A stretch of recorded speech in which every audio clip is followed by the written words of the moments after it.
Cuando el último estaba adentro, alguien gritó «¡Terminado!» y la escotilla fue cerrada de golpe. El C-47 comenzó a despegar a máxima potencia. Era una bestia mucho más lenta que un Cero, y parecía que tomaba una eternidad antes de despegar. Alguien incluso gritó impacientemente a los pilotos que se apuraran. Nos sentimos aliviados por un momento hasta que vimos varios destellos rojos desde la ventana. Parecía que los estadounidenses ya habían llegado a la base aérea y nos habían localizado. Nos disparaban, así que el C-47 tomó medidas evasivas lo mejor que pudo. Pensamos que esto seguramente era el fin. No había asientos. 20 de nosotros nos sentamos cruzados en el suelo, agarrándonos a cuerdas para mantenernos en pie. Todavía existía el peligro de que cazas estadounidenses nos persiguieran, así que manteníamos los ojos bien abiertos, mirando por las ventanas hacia la oscuridad. El C-47 se dirigió hacia el este primero, luego giró hacia el norte volando sobre la isla de Luzón. Entendíamos que la región norte de Luzón aún no estaba bajo control estadounidense, pero estábamos permanentemente alerta. Dejando Luzón atrás, volamos sobre el canal de Bashi, momento en el que finalmente nos sentimos rescatados. A medida que Japón ofrecía poca resistencia efectiva contra los estadounidenses que avanzaban desde el Golfo de Lingayen, pudieron sobrepasar rápidamente la base Clark. Afortunadamente, para cuando salimos de allí, aún no lo habían asegurado por completo. Si nuestra evacuación se hubiera programado más tarde, el C-47 no lo habría logrado. Nos salvamos por los pelos, finalmente llegando a un lugar seguro. Alguien mencionó: «Se atrevieron a venir a recogernos en circunstancias tan peligrosas. Debe haber costado una fortuna. No sé si esto nos augura algo bueno». Otro respondió aludiendo a una antigua canción infantil: «La salida está bien, pero el regreso es aterrador». Este humor negro y ligero nos brindó un poco de paz interior, aunque momentánea. Apreciamos la operación de rescate, pero al mismo tiempo éramos conscientes de que se avecinaba una carga pesada sobre nuestros hombros.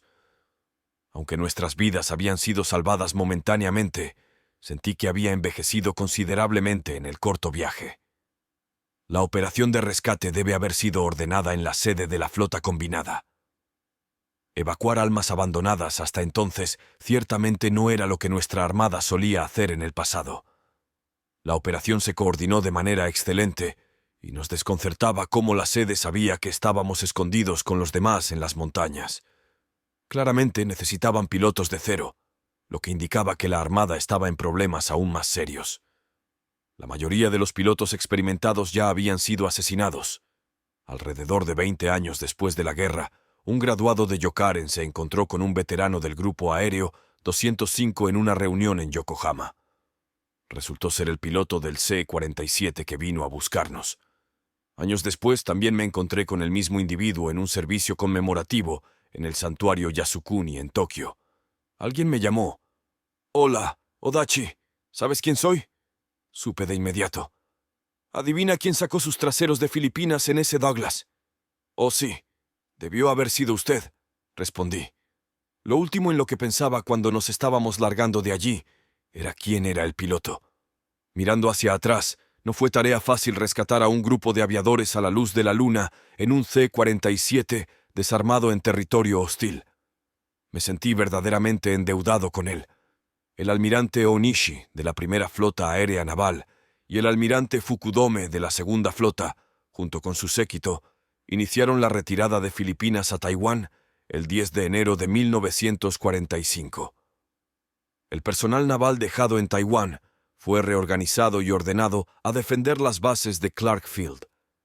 Se estima que alrededor de 15.400 miembros de la Armada permanecieron.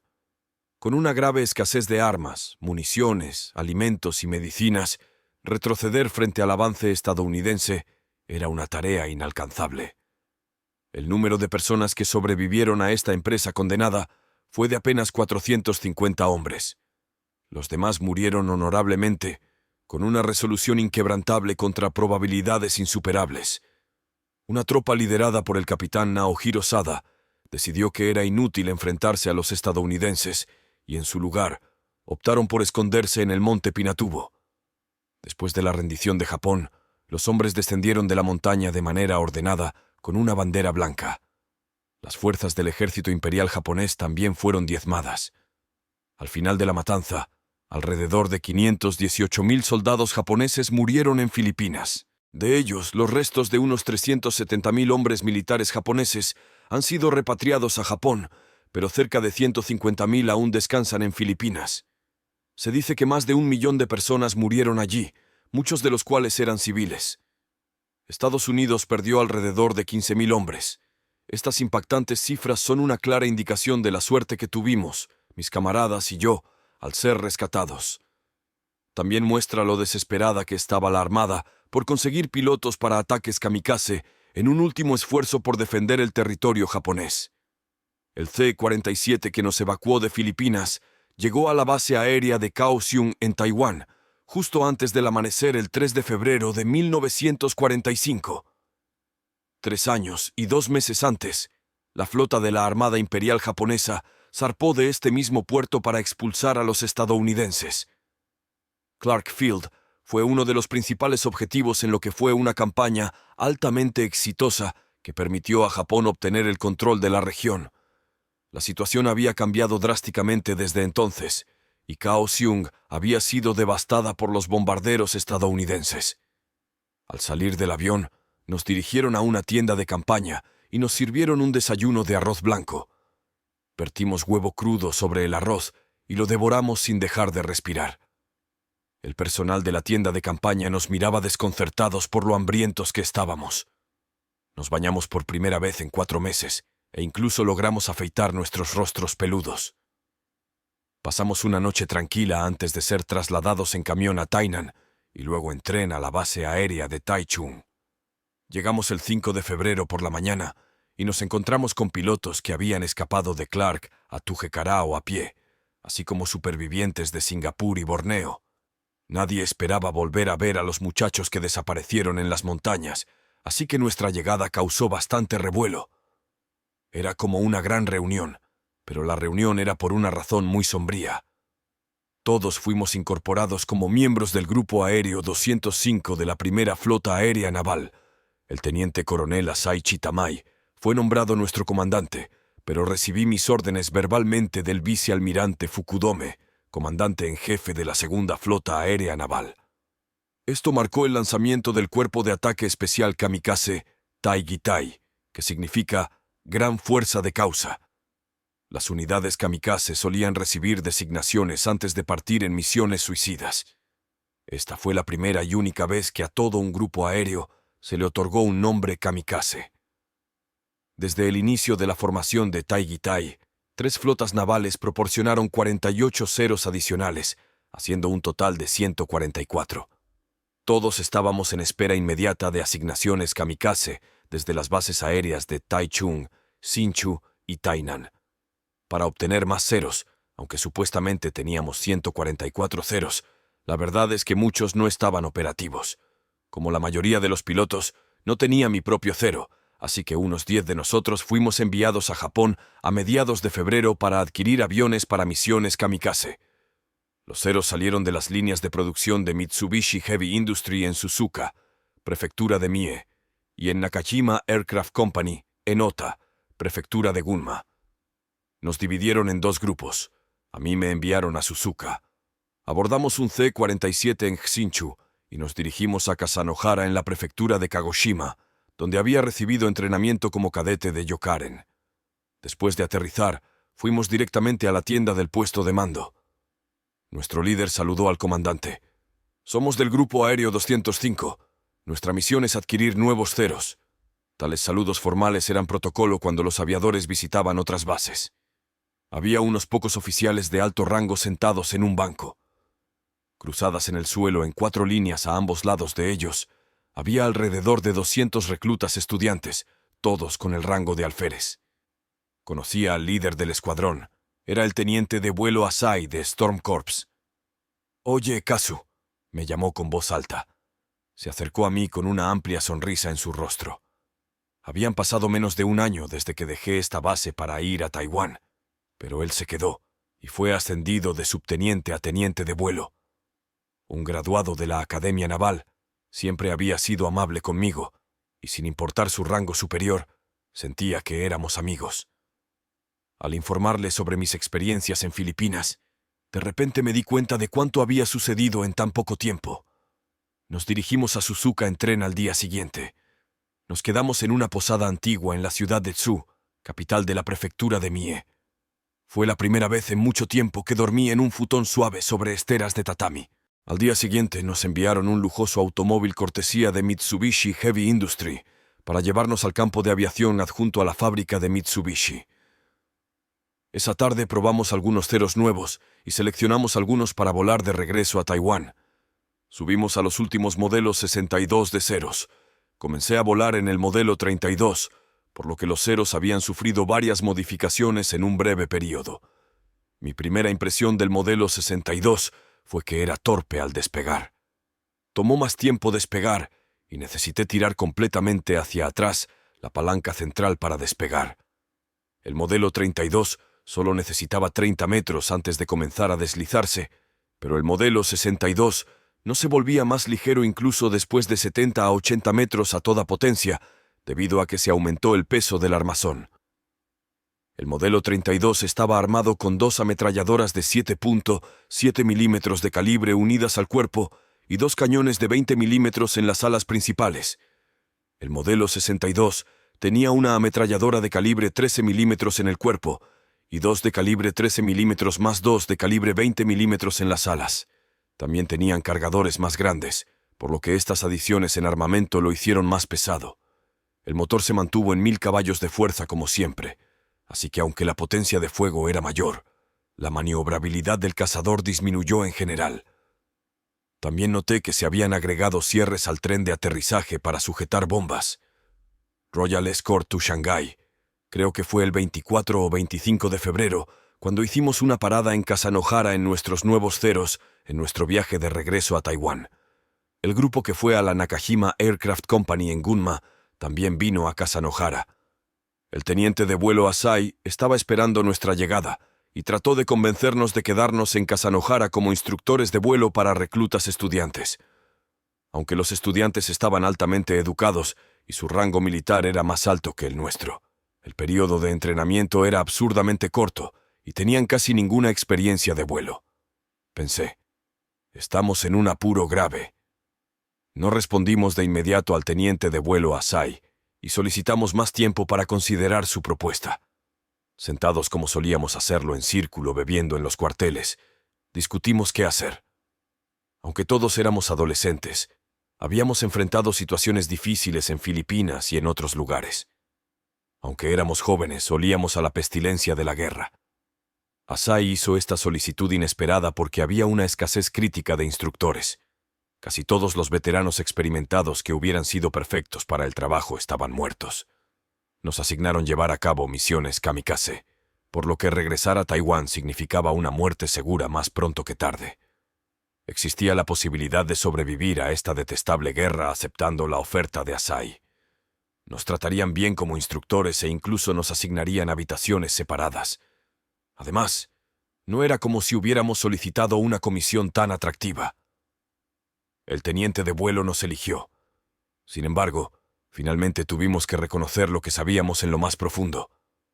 Uno por uno, decidimos rechazar la proposición de Asai.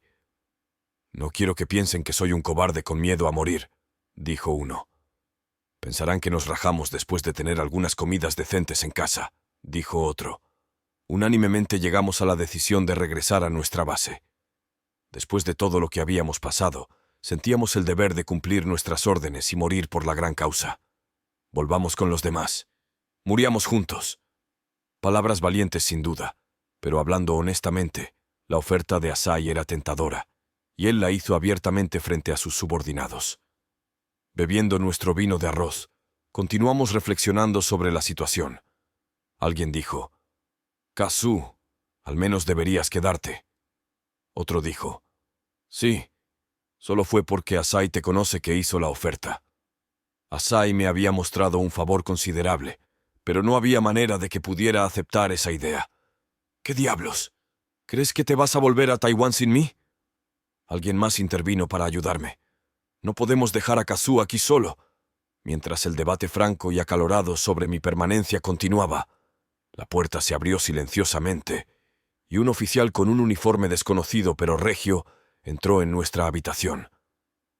Todos nos volvimos para escrutar a este misterioso visitante con sus prominentes charreteras plateadas. Por alguna razón ninguno de nosotros vio la necesidad de saludarlo. El oficial preguntó cortésmente: «Caballeros, regresarán a Taiwán mañana, ¿verdad?» «Sí», respondimos. Su siguiente declaración nos dejó momentáneamente atónitos. «Soy el chambelán de Su Alteza Real, el príncipe Mikasa Nomiya Takahito. El príncipe está programado para volar a Shanghái mañana, pero me preocupa su seguridad ya que no hay cazas que lo acompañen. Me han informado que se dirigen a Taiwán y me preguntaba si no les importaría escoltar a Su Alteza Real a Shanghái en su camino». Estábamos sin palabras, porque un oficial de tan noble posición, un chambelán del príncipe nada menos, visitaría nuestros humildes cuarteles de noche y nos pediría tan educadamente. Finalmente uno de nosotros se atrevió a responder. Estábamos discutiendo los detalles de nuestro regreso. ¿Es posible regresar a Taiwán vía Shanghái? Sonaba como la excusa perfecta para rechazar la invitación de Asai, pero nuestras órdenes eran regresar a Taiwán lo antes posible con nuestros nuevos ceros. Pedimos al oficial que esperara mientras conferenciábamos entre nosotros. Permaneció en la habitación mientras hablábamos sinceramente entre nosotros. Nuestro líder informó al oficial que no teníamos objeciones, pero requeríamos que obtuviera la aprobación de nuestros superiores de la flota. Salió de nuestros cuarteles feliz de cumplir. Volvió más tarde para informarnos que el asunto estaba resuelto. Ustedes escoltarán a Su Alteza Real a Shanghái antes de regresar a Taiwán vía Fujian en China. No sabemos exactamente lo que ocurrió tras bastidores, pero esas fueron nuestras nuevas órdenes. Recayó en mis hombros contarle a Asai. Esperamos su comprensión ya que esta es una solicitud para escoltar a Su Alteza Real. Asai parecía saberlo ya, y me dio una sonrisa irónica. Todo fue bastante incómodo. El clima a la mañana siguiente estaba despejado, y 2 secciones con un total de 8 ceros se prepararon para esta importante tarea. Despegamos de Kasanohara y circulamos arriba mientras esperábamos que el bombardero de ataque tipo 1 de la Armada Mitsubishi, G-4M, con su pasajero imperial a bordo, partiera de la cercana base aérea de Kanoya. El G-4M nos alcanzó. Volamos en formación en 2 equipos posicionados a ambos lados del bombardero mientras nos dirigíamos a Shanghái. Mi cero era el número 3 en el equipo derecho, lo que significa que estaba posicionado más cerca de nuestra augusta compañía. Cruzamos sobre el Golfo de Kagoshima y volamos hacia el mar abierto girando ligeramente a la derecha. Nuestro objetivo inicial era la isla Jeju en el canal de Tsushima. Cuando la isla fue visible en la distancia, nos dirigimos al oeste-suroeste en dirección a Shanghái. Creo que fuimos vía Jeju primero porque era más seguro que volar directamente a Shanghái. Había varias ventanas en el lado derecho del G-4M. Podía ver a alguien sentado junto a la tercera o cuarta ventana. El G-4M se balanceó ligeramente y me acerqué unos 30 o 40 metros. La persona a la que pensé que podría ser el príncipe Mikasa miró por la ventana y sonrió mientras me saludaba con la mano. Tenía un semblante gentil y sentí que estaba agradecido por nuestra escolta. Le correspondí con una reverencia y fortalecí mi resolución de llevarlo a su destino de manera segura. Después de cambiar de dirección, noté que el color del mar abajo era azul en un lado y amarillo en el otro. Nunca antes había visto un océano amarillo. Pensé que China aparecería pronto, pero tardó más de lo que esperaba. Fue solo después de nuestra llegada que me di cuenta de que habíamos volado sobre la desembocadura del río Yangtze. Era tan expansivo que lo había confundido con el océano, pero explicaba por qué el agua tenía un tono tan extraño. En posición bajo las alas, el G-4M aterrizó primero mientras circulábamos arriba en vigía. Podía ver a varias personas bajando del avión y dirigiéndose hacia un edificio. Recibimos la señal para hacer nuestro propio aterrizaje, pero nunca vimos a nuestro patrón imperial en persona. Como siempre, trotamos hacia el puesto de mando para hacer un saludo formal al comandante de la base. Él nos ordenó ponerse en posición bajo las alas. Era una regla básica obedecer a cualquier comandante de la base, incluso si estábamos afiliados a diferentes ramas militares. Ponerse en posición bajo las alas era una directiva para que los aviadores se mantuvieran cerca de sus máquinas, incluso durmiendo bajo las alas listos para despegar. Recibimos información de que un convoy estadounidense había cruzado el mar entre Okinawa y Taiwán y ahora estaba en el mar de China Oriental. Para nuestro asombro, también nos enteramos de que no quedaban casas navales en ninguna parte en China. Por eso se nos instruyó permanecer en posición de espera en lugar de permitirnos continuar hacia Taiwán. Vigilamos los cielos de Shanghái desde la madrugada hasta la noche. 4 ceros formaban una sección, y cada uno se turnaba en turnos de 3 horas de servicio de vigilancia. Estábamos exhaustos. Nos llegó la noticia unos días después de que los estadounidenses habían salido de la región, pero teníamos que seguir en guardia en caso de que regresaran. Recuerdo haber estado en Shanghái durante unos 10 días. Visitamos felizmente varias veces el Club Naval de Shanghái mientras estábamos allí. Era una ciudad hermosa con sus edificios de estilo occidental, todos en filas ordenadas. Parecía fuera de lugar en China. Regresamos a Taiwán volando a lo largo de la costa sur, pasando por la provincia de Fujian. El bombardero que transportaba al príncipe Mikasa ya había regresado a Japón. Nunca supimos por qué el príncipe visitó Shanghái ni cuándo se fue. Las órdenes de escoltar a un dignatario de este estatus deberían haber llegado directamente de nuestros superiores. Era impensable que un oficial de alto rango como el chambelán de Su Alteza Real nos pidiera directamente. El hecho de que viniera a nuestros humildes cuarteles en primer lugar fue extraordinario. Incluso con la aguda falta de aeronaves operativas, no tenía sentido que a un príncipe no se le asignara ni siquiera un solo caza de escolta. Todo el asunto nos dejó con un sentido de presentimiento, pero no reflexionamos sobre ello por mucho tiempo. En primer plano en nuestras mentes ahora estaba volver a Taiwán. Después de la guerra supe que el príncipe Mikasa participó en actividades opuestas al gabinete de Tojo. Aún así, ¿por qué estaría viajando en un momento tan peligroso en una región tan peligrosa? Y, dado que el príncipe Mikasa estaba afiliado al ejército, ¿por qué se pidió a aviadores navales que lo asistieran? De nuevo, ¿por qué la Armada le proporcionaría un G-4M para el transporte pero sin escoltas? Después de todo, era el hermano del emperador, así que este trato parecía tremendamente descortés. Todavía me pregunto sobre todo este asunto hasta el día de hoy. Recibió una espada corta, poco después de regresar a Taiwán desde Shanghái, el 10 de marzo de 1945, hubo una ceremonia en Taichung para nuestro cuerpo de ataque especial Taigitai. Los nombres de 103 aviadores estaban escritos en la lista oficial, y a todos se nos entregó una espada corta conmemorativa enfundada en una vaina de madera blanca e inscrita con las palabras «Otorgada a los kamikaze por Soemu Toyoda». Este era el nombre del comandante en jefe de la flota combinada de la Armada Imperial Japonesa. Consideré la espada como una especie de alter ego. Taigitai estaba compuesto por aviadores relativamente experimentados, pero su misión declarada era la defensa de Taiwán y Okinawa a través de ataques suicidas, siendo los principales objetivos los portaaviones en lugar de los buques de convoy.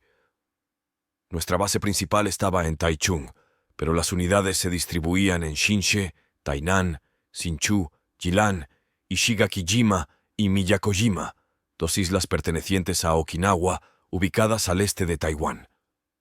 Nos manteníamos ocupados mientras esperábamos inteligencia sobre la flota estadounidense y nuestras órdenes de misión suicida, interceptando a veces bombarderos que venían desde la China continental. Incluso continuamos nuestro entrenamiento de combate aéreo. A veces se nos llamaba para transportar documentos alrededor de Taiwán. Nuestros cuarteles en la base de Taichung estaban ubicados a 1,5 metros de la pista. Un camión nos recogía después del desayuno. Siempre había alguien que retrasaba las salidas por 1 minuto más o menos. Una vez que todos estábamos apretujados, fuimos transportados a la pista como paquetes de carga. El camión se detuvo frente al puesto de mando, donde se erigió una tienda endeble para los aviadores. En su interior, había mantas sucias para que descansáramos o charláramos hasta que llegara el momento de la salida.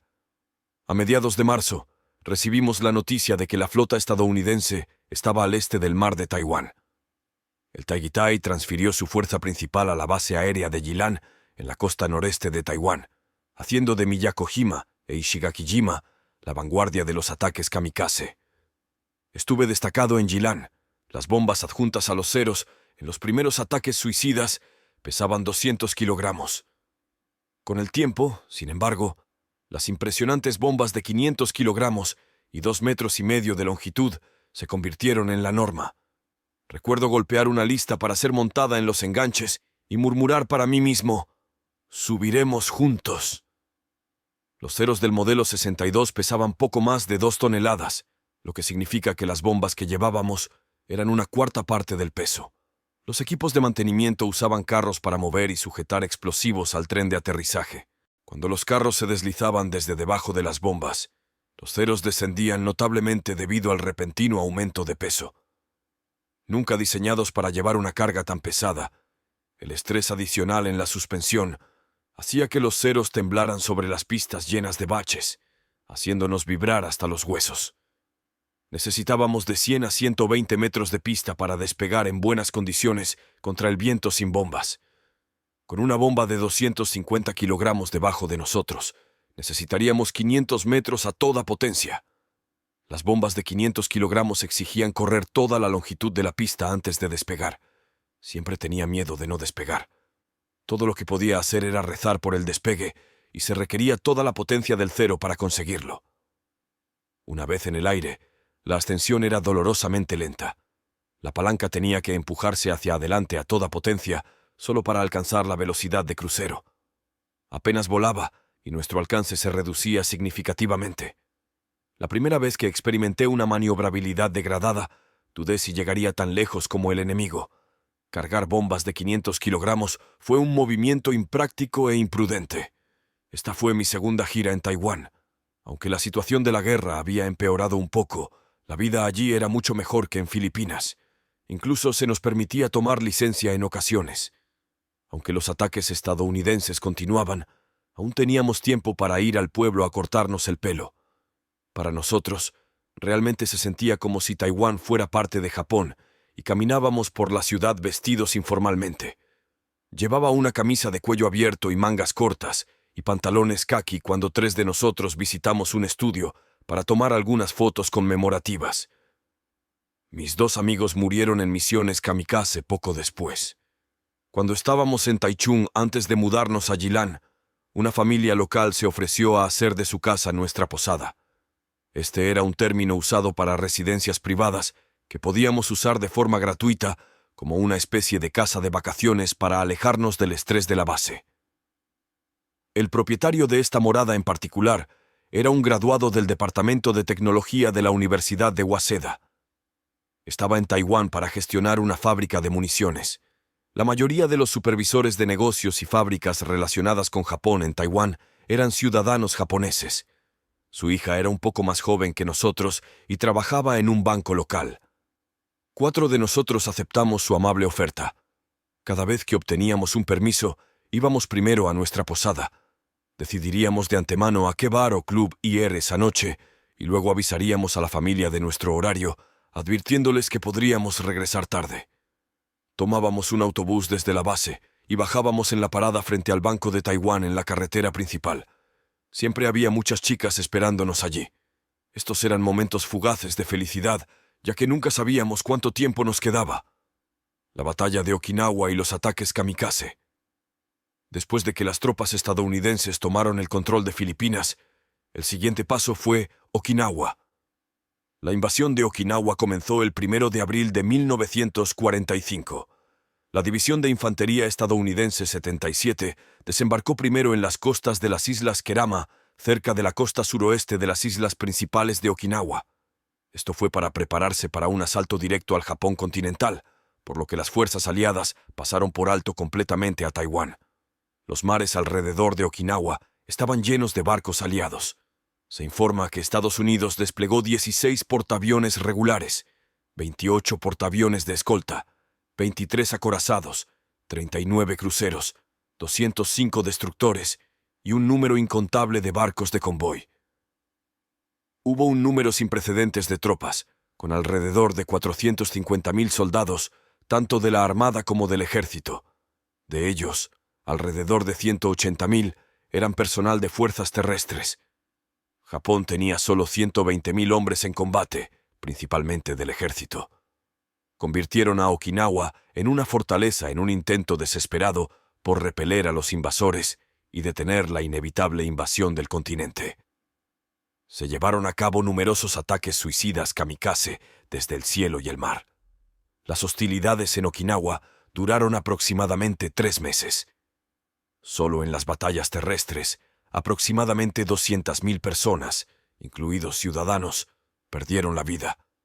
Se estima que alrededor de 12.000 estadounidenses murieron en combate. Los registros formales de Taigitai de la Marina se han conservado en el Instituto de Investigación de las Fuerzas de Autodefensa en Minato Ward, Tokio. Según estos materiales de origen, el Taigitai realizó 23 misiones suicidas kamikaze en barcos estadounidenses desde el 1 de abril hasta la rendición en agosto de 1945. Mi registro muestra que realicé 4 salidas como piloto suicida Taigitai. Además de estas, recuerdo 3 más que no están registradas. Mi primera misión suicida. Había 2 roles en las misiones suicidas kamikaze: bombas humanas y escoltas de combate. Los bombarderos suicidas eran acompañados a su objetivo por ceros, cuya tarea era protegerlo de interceptores y confirmar el éxito o el fracaso de la misión.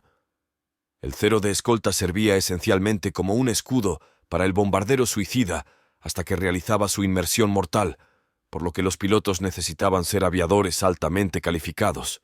En general, los pilotos de escolta eran mayores y más experimentados que los pilotos kamikaze, a los que proporcionaban cobertura.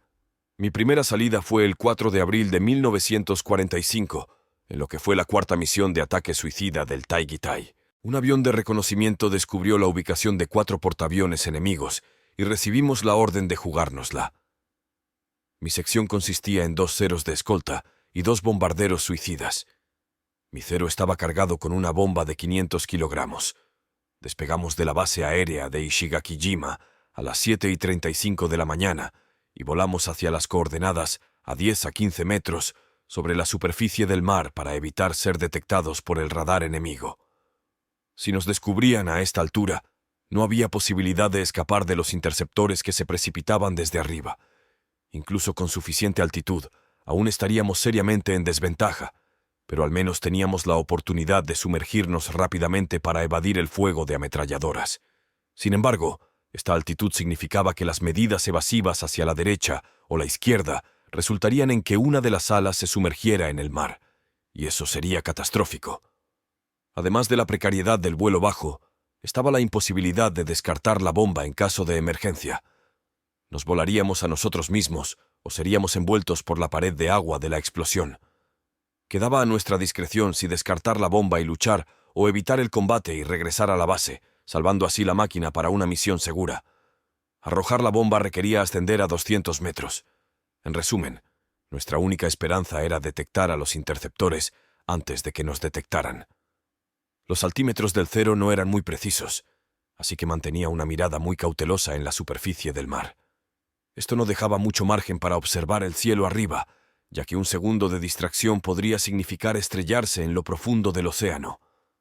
Volar sobre la superficie azul plana estaba bien cuando las condiciones eran buenas, pero era diferente en clima tormentoso cuando el mar estaba agitado.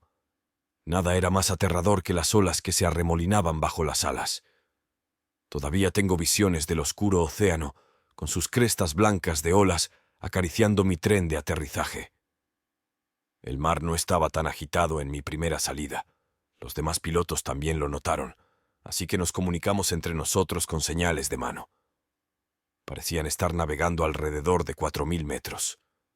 Me incliné hacia adelante en el parabrisas para mantenerme al tanto de los puntos mientras ascendía. Los puntos se hicieron más grandes y, convencido de que eran aviones enemigos, decidí enfrentarme a ellos en un combate aéreo.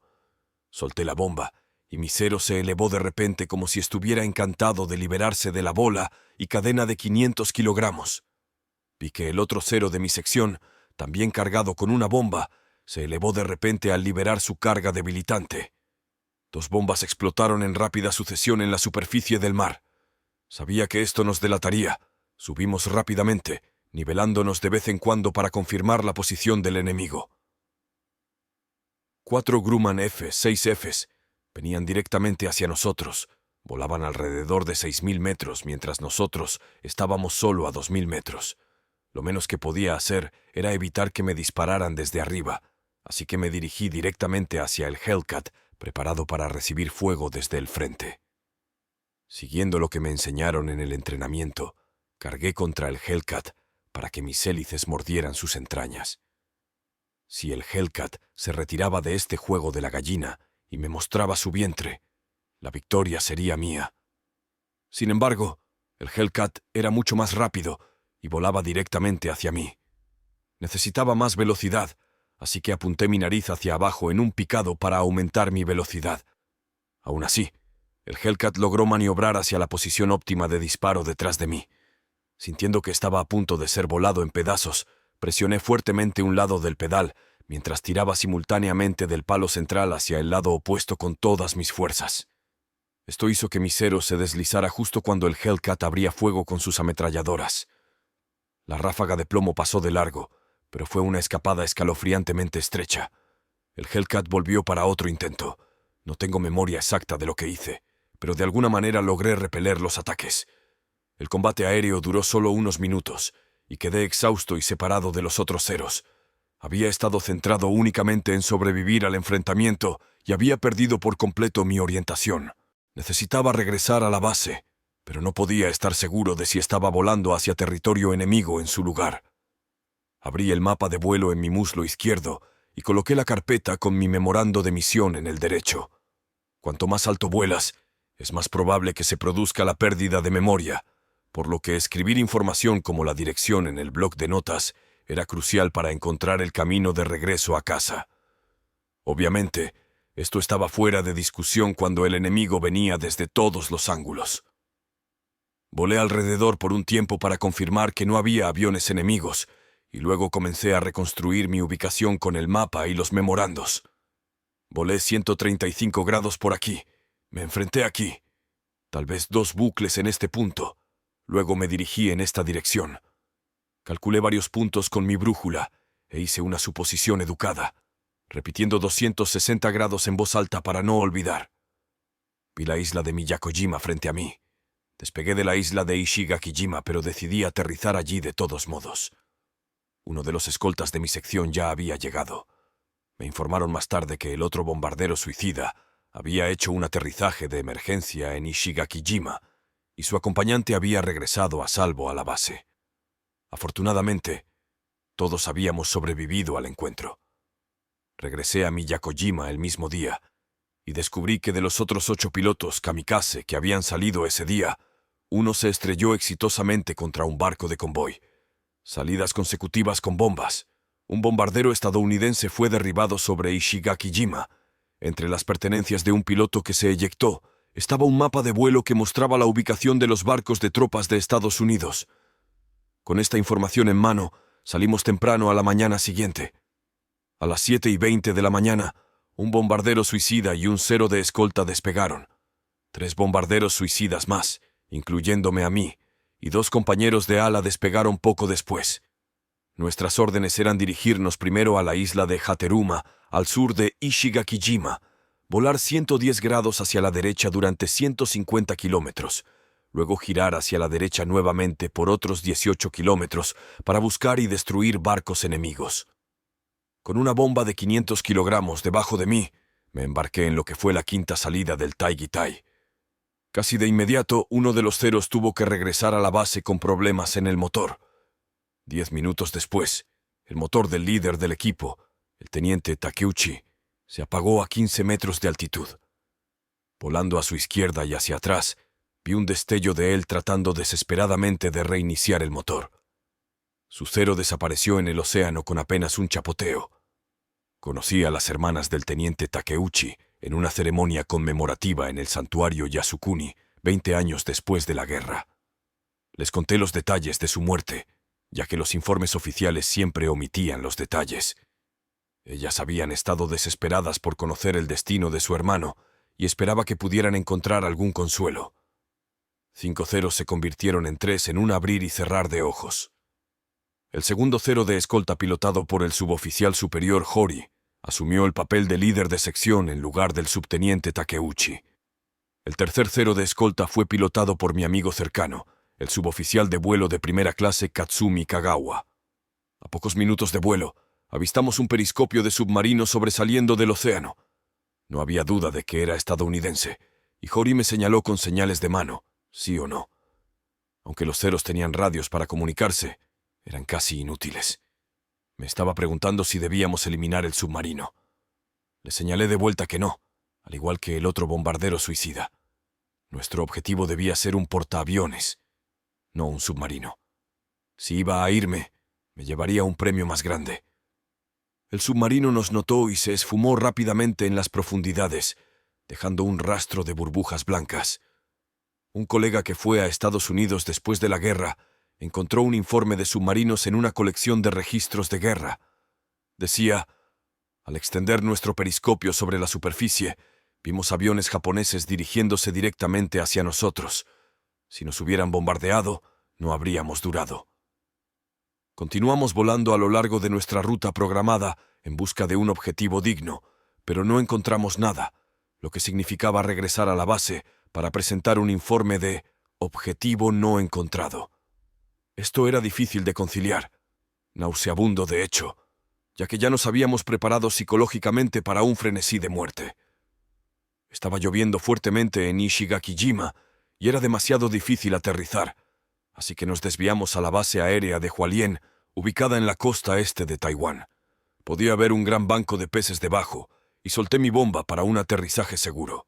Le pregunté a uno de los oficiales de comunicaciones sobre el destino de los ceros que salieron justo antes que nosotros.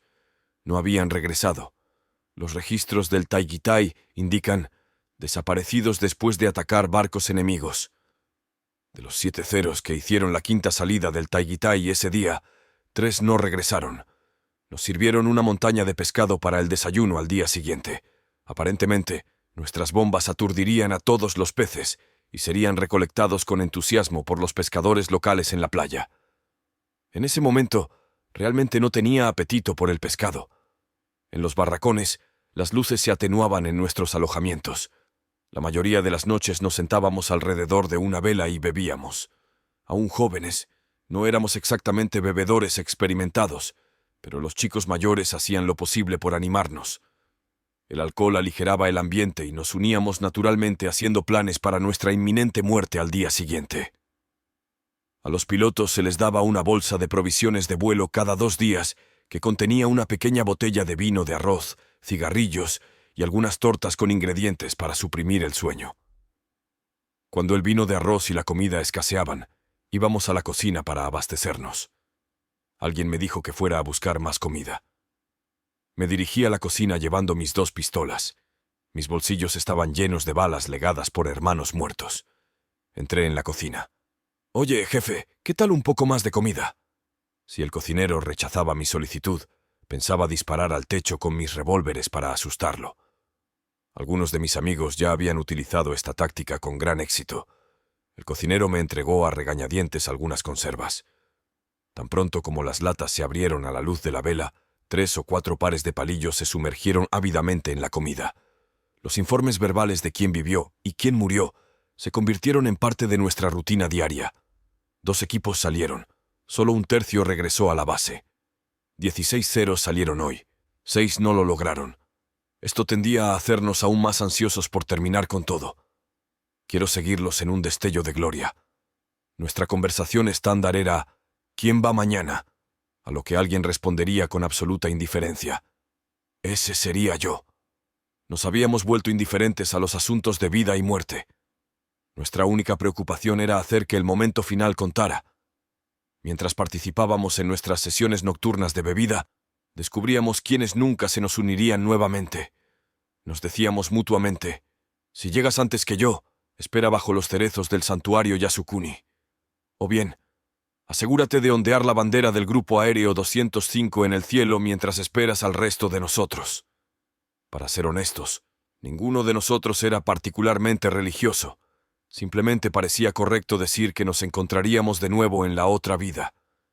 Presumíamos que, ya que nos ordenaban morir por nuestro país, al menos no estábamos destinados al infierno.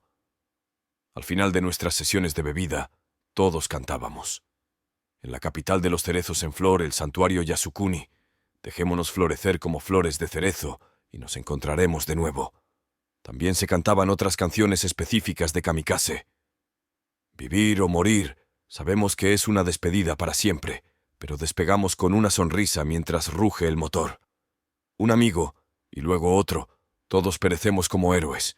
Es mi mayor lamentación que aún sigo respirando. Bajo la palmera lloro solo, amigo. Por favor, entiende que mi mente es sincera. No cantábamos en voz alta y nunca nos embriagábamos. Siempre había una tensión que nos impedía relajarnos por completo. Un tipo de juego de adivinación llamado kokuri era un pasatiempo popular entre nosotros. Sentados en círculo a la luz tenue de la vela, atábamos 3 palillos con una cuerda y colocábamos el paquete en la estera. Luego colocábamos una tapa redonda en los palillos y la girábamos diciendo: «Kokuri, Kokuri, dime cuándo moriré». Cuando dejaba de moverse y señalaba a alguien, significaba que mañana sería su día. Creer que esto iba a ser su gran final, la respuesta habitual era algo así como: «Tengo una cámara y cigarrillos en mi bolsa, así que encárgate de ellos». No me metía en este pasado supersticioso y sombrío, y dudo que los demás lo hicieran. Simplemente lo hacíamos por diversión porque no teníamos cartas ni mahjong para llenar el tiempo. Silencio antes de la tormenta. Las reuniones informativas siempre se llevaban a cabo antes de las salidas. Analizábamos fotos de reconocimiento de barcos tomadas por aviones de reconocimiento y elaborábamos el método más efectivo de ataque. El área objetivo para cada bombardero suicida se decidía de antemano. El primer cero debía apuntar al elevador trasero del portaaviones, el segundo al elevador delantero. Las mejores áreas de impacto eran los pozos de elevadores delanteros y traseros en la cubierta del portaaviones. Estos se usaban para llevar a los combatientes para despegar o almacenarlos en el hangar debajo de la cubierta. Si el cero podía sumergirse de alguna manera en un pozo de elevador, podía penetrar más profundamente en el barco y desencadenar una explosión colosal al hacer estallar las municiones almacenadas abajo. Era el talón de Aquiles del portaaviones, y un impacto directo lo hundiría en cuestión de minutos. Nos enseñaron a identificar el elevador por las marcas vívidas pintadas alrededor de la entrada. Con los acorazados la táctica era volar directamente hacia abajo, verticalmente en las chimeneas. Esto requería una precisión milimétrica, pero permitiría al cero penetrar en la sala de máquinas. Los lados de los acorazados estaban fortificados con gruesas placas de blindaje y existía el peligro adicional de numerosas ametralladoras antiaéreas. No lograr sumergirse en el objetivo designado, ya sea un portaaviones u otro, se consideraba una vergüenza. A pesar de nuestras órdenes, sin embargo, todos realmente solo teníamos los ojos puestos en los portaaviones. Normalmente se nos informaba de las asignaciones alrededor de las 9 de la noche anterior. El oficial a cargo vendría a nuestros alojamientos. Las unidades para salir mañana son las siguientes. El primer bombardero es tal, el segundo bombardero es cual, el escolta es tal. Al escuchar sus órdenes, los asignados murmuraban reflexivamente: «Mierda, soy yo». Aunque todos estábamos preparados para la directiva, aún se sentía como la imposición de la pena de muerte y daba vueltas el estómago. Incluso si el alcohol comenzaba a hacer efecto, esto te sobrio inmediatamente. Te toca mañana, probablemente te seguiré al día siguiente. Esto era lo único que los no asignados podían decir como consuelo. Cuando escuchábamos los pasos de un oficial acercándose a nuestra habitación, nos quedábamos en silencio. Las noches antes de las salidas siempre estaban teñidas de melancolía. Aquellos que recibían el ultimátum se sentaban en el centro de nuestro círculo, apenas iluminados por una vela titilante. Solo se vislumbraban los contornos de sus rostros. Rara vez hablábamos mientras sorbíamos nuestro vino de arroz. Los que tenían sus nombres anunciados no decían nada, y los demás no tenían ánimos para hablar. Nos quedábamos así hasta que nos dormíamos. Cuando anunciaban mi nombre, yo no era diferente. A veces alguien preguntaba: ¿tienes algo personal de qué ocuparte? La respuesta era: no. El ambiente era como el de un velorio, y continuaba todos los días. Es imposible expresar con palabras cómo nos sentíamos realmente por dentro. Éramos todos jóvenes saludables de finales de la adolescencia condenados a morir al día siguiente, mucho antes de nuestro tiempo, pero estábamos resignados a nuestro destino. Eventualmente alguien diría: «Vamos a dormir. Necesitamos estar frescos y listos para mostrar una buena actuación mañana, chicos». Este era nuestra señal para terminar el velorio y descansar. Después de la guerra leí las memorias escritas por otros aviadores que encontraban difícil dormir. Yo, por mi parte, no tenía problemas para dormir, e imagino que la mayoría de mis camaradas kamikazes tampoco. Tal vez era por el alcohol. Sospecho que tenía más que ver con el hecho de que estábamos viviendo como si ya estuviéramos muertos de todos modos. Tenía más miedo de que me consideraran un cobarde, y nunca mostré lágrimas. Eso era normal. Aquellos que tenían que salir en misión abordarían sus aviones con buen ánimo. Casi, se podría decir, con expresiones de alivio grabadas en sus rostros. Cerezos en flor. Despedazándose en el viento, se avistaron barcos enemigos a 60 millas náuticas al sur de Miyakojima la mañana del 4 de mayo de 1945. La 17ª salida del Taigitai partió con 21 bombarderos y solo 5 escoltas. 3 equipos volaron por diferentes rutas desde la base aérea de Yilan en busca de portaaviones. Yo era uno de los bombarderos en el segundo equipo de 4 ceros. Buscamos en vano y no logramos localizar un objetivo. Mientras regresábamos a la base, capté un mensaje en código Morse generado por uno de los aviones del grupo que partió antes que nosotros. Chikato Kondo está a punto de lanzarse, seguido por otra secuencia de pitidos que declaraban que Eiichi Hachimura también se lanzaría en picada hacia un portaaviones. Salieron solo 20 minutos antes que nosotros, pero encontraron su camino hacia la gloria. Más tarde supimos que el Superior Flight Petty Officer Tadaatsu Tsunei se estrelló y destruyó un portaaviones. El subteniente Itsuchi Tanimoto y el Flight Petty Officer Second Class Chikato Kondo se estrellaron exitosamente contra otro portaaviones, provocando que se incendiara. Los detalles de su ataque fueron registrados por Kazuo Tsunoda, uno de los pilotos de escolta. La flota enemiga se avistó a 45 grados a la izquierda. Me di cuenta de que había 4 portaaviones importantes acompañados por 7 destructores circulando hacia el este. Tanimoto también vio la flotilla e inclinó sus alas, indicando que iba a atacar.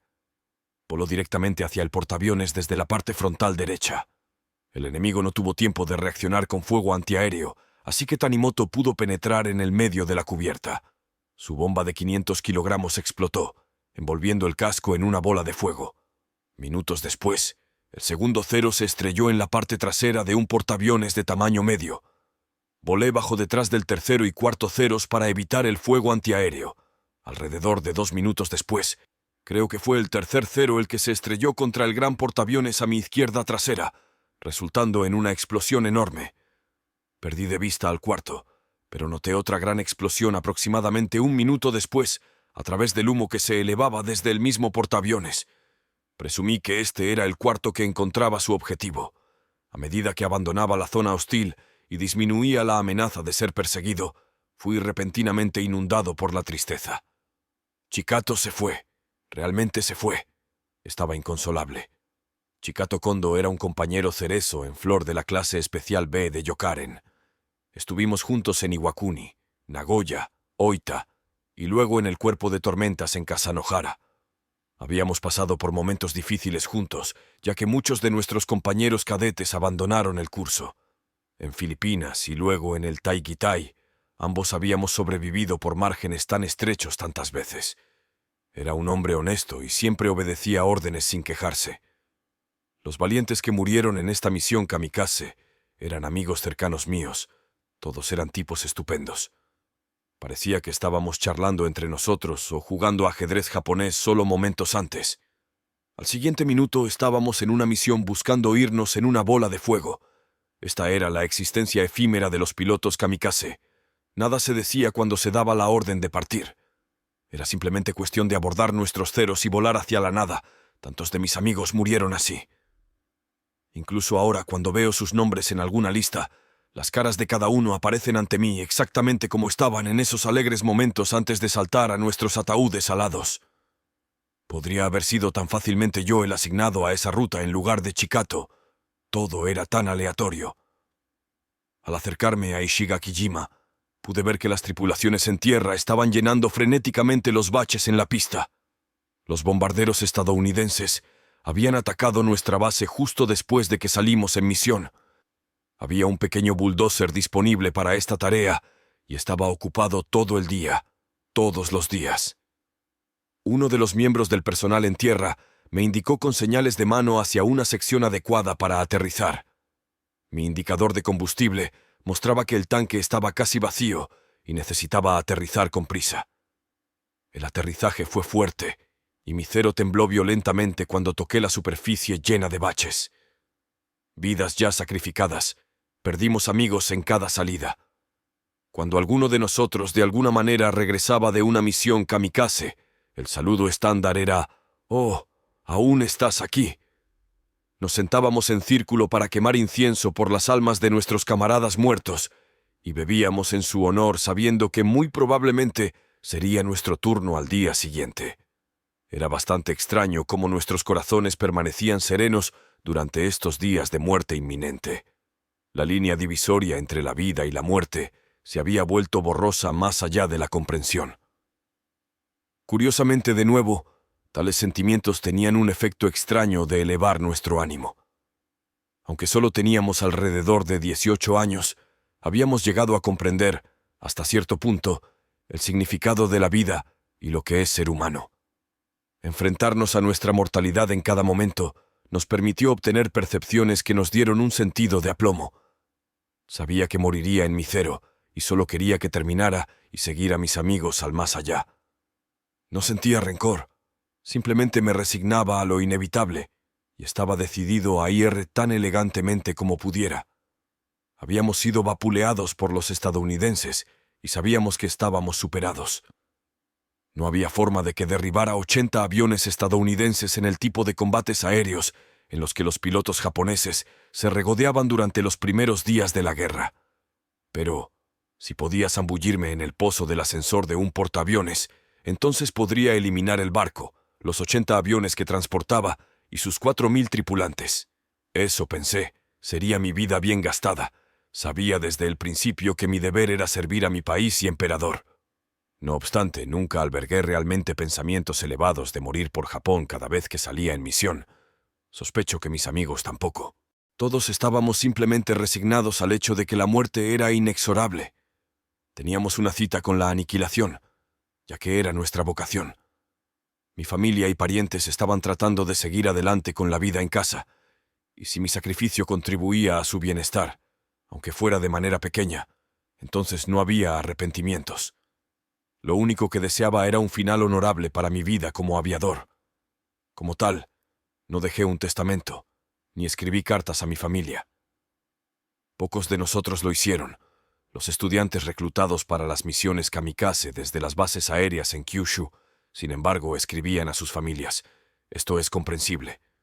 Los estudiantes reclutados, la élite de la sociedad, fueron obligados a renunciar a futuros prometedores con un boleto de ida a una tumba ardiente.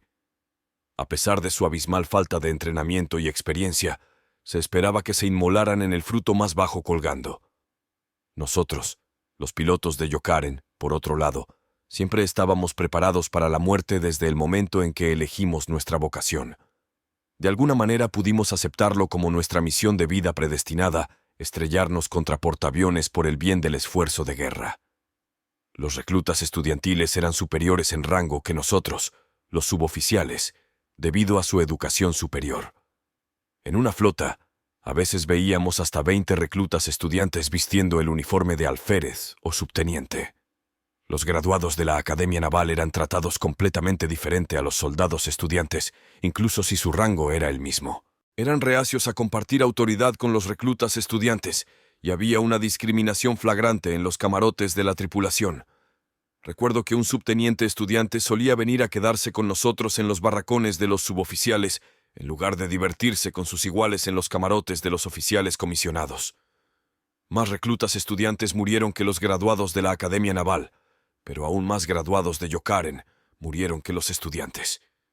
Aunque todos estábamos del mismo lado y en la misma flota, El elitismo era prevalente y muy desagradable. La devastación de Okinawa. Hice otra salida el 18 de mayo como miembro de la misión Taigitai número 20. Era un bombardero en un equipo de 8 ceros. Había 2 escoltas y el subteniente Tsunoda estaba a cargo. Nuestro objetivo era atacar barcos estadounidenses en los mares al sur de Miyakojima. El clima empeoró poco después de despegar, así que tuvimos que regresar a la base. A mediados de junio, sin embargo, salió de la nada un decreto para cesar todas las misiones kamikaze. No teníamos idea de por qué, pero escuchamos rumores de que Okinawa estaba a punto de capitular. Esto claramente no era bueno para Japón, pero al menos podríamos relajarnos un poco ahora que los ataques kamikaze estaban suspendidos. Supuse que con la caída de Okinawa, los estadounidenses trasladarían sus barcos y tropas allí, en lugar de alrededor de Ishigakijima y Miyakojima. También pensamos que muchos estarían regresando a su tierra natal o a Australia de permiso. No escuchamos nada sobre ataques a Taiwán, pero eso no significaba que estuviéramos fuera de peligro. Cuando el enemigo regresara, estarían frescos y con ánimos. Nosotros, en cambio, estábamos completamente destrozados. Los pocos ceros que aún sobrevivían estaban todos dañados y cubiertos de parches. Nuestras bases estaban constantemente bajo ataque de los B-29 que venían de China, y claramente también estaban explorando Taiwán. Volaban a alrededor de 7.000 a 8.000 metros, desde donde soltaban sus cargas sobre nosotros. Las bombas no eran tan grandes, alrededor de 60 kilogramos más o menos, pero soltaban 100 a 150 sobre nuestras cabezas cada vez. Monitoreábamos la dirección de vuelo de los B-29 para evaluar si estábamos en peligro o no. Si venían directamente sobre nosotros, sabíamos que estábamos a salvo porque las bombas caerían en ángulo y se perderían. Era otra historia si soltaban 30 o 40 grados antes que nosotros. Aún así, nada era seguro. Cuando estaba en Yilan una vez, las bombas cayeron repentinamente de la nada. Salté a un refugio justo cuando una explotó a 30 metros de distancia. Otro susto cercano. En Yilan ocultábamos nuestros preciados ceros en un pequeño pueblo ubicado a unos 400 metros de la base. Los rodábamos al pueblo y los cubríamos con follaje o alfombras como camuflaje.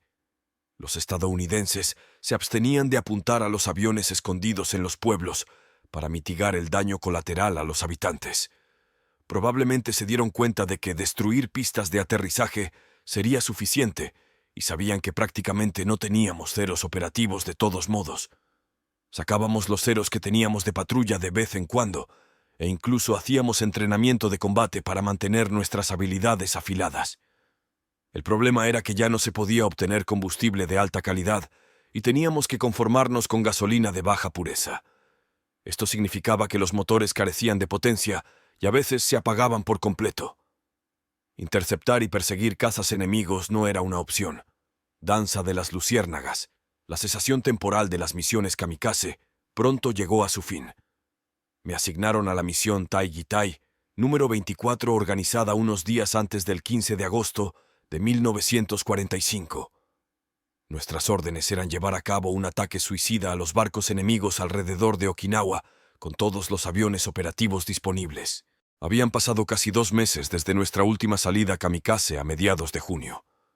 Para ser honesto, la brusquedad de la orden fue desconcertante. Más extraño aún fue el hecho de que no había información que indicara que había portaaviones en la región. Nada parecía estar bien. En cualquier caso, la intuición me decía que mi hora había llegado con seguridad. Estaba en Taichung en ese momento, y nos ordenaron trasladarnos a Yilan al día siguiente para nuestra última salida. 4 de nosotros fuimos a una taberna en un pequeño pueblo cerca de la base.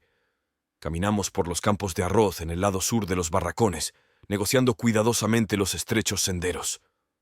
A medida que la oscuridad consumía el paisaje, vimos masas de luciérnagas revoloteando sobre las plantas de arroz. Había tantas que se zambullían en nuestros cuerpos y caras, como si repelieran a los intrusos que invadían su dominio.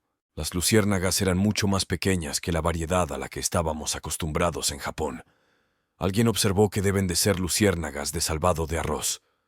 Las luciérnagas que se zambullían por el aire en mi pueblo natal de Kotesashi eran mucho más grandes.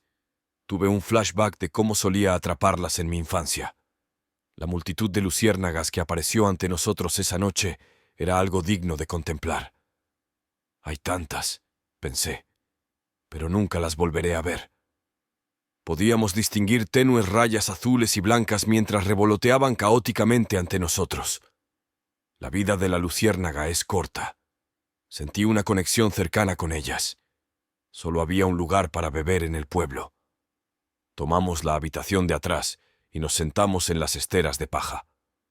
Abrimos la ventana y contemplamos el baile salvaje de las luciérnagas mientras sorbíamos vino de arroz de nuestras tazas. No hablamos mucho.